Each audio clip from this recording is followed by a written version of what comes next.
একাদশ শ্রেণীর প্রথম সেমিস্টারে মধ্যযুগে বাংলা সমাজ ও সাহিত্য থেকে বেশ কিছু গুরুত্বপূর্ণ প্রশ্ন আলোচনা করছি।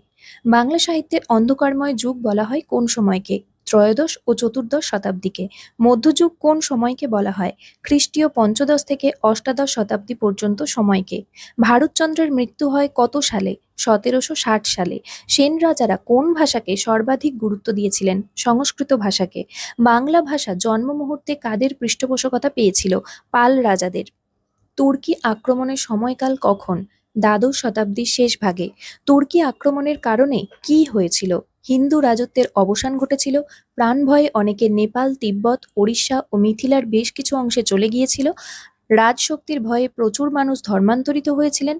বৌদ্ধরা ধর্মান্তরিত হয়ে শূদ্রদের অন্তর্ভুক্ত হয়ে পড়েছিলেন। ত্রয়োদশ চতুর্দশ শতাব্দীতে কোনো উল্লেখযোগ্য সাহিত্যিক নিদর্শন পাওয়া যায়নি কেন? গৌড়বঙ্গ বিজেতা সুলতানদের মধ্যে গৃহবিবাদ, ষড়যন্ত্র, পদচ্যুতি, হত্যা এইসব চলত। এই অশান্তির পরিবেশে কোনো সাহিত্যই সৃষ্টি হয়নি। কে গৌড়বঙ্গে শান্তি স্থাপন করেন? শামসুদ্দিন ইলিয়াস শাহ। চতুর্দশ শতাব্দীর মাঝামাঝি সময়ে তিনি গৌড়বঙ্গে শান্তি স্থাপন করেছিলেন।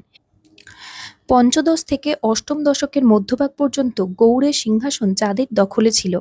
দেখো, ইলিয়াস শাহের সাময়িক পতন ঘটার পর দনুজ মর্তন হিন্দু রাজা হিসাবে গৌড়ের সিংহাসনে বসেছিলেন। তারপর তার পুত্র যদু বা জালালউদ্দিন এবং তারপরে আবার ইলিয়াস শাহ পুনরায় কিন্তু গৌড়ের সিংহাসনে বসেছিলেন।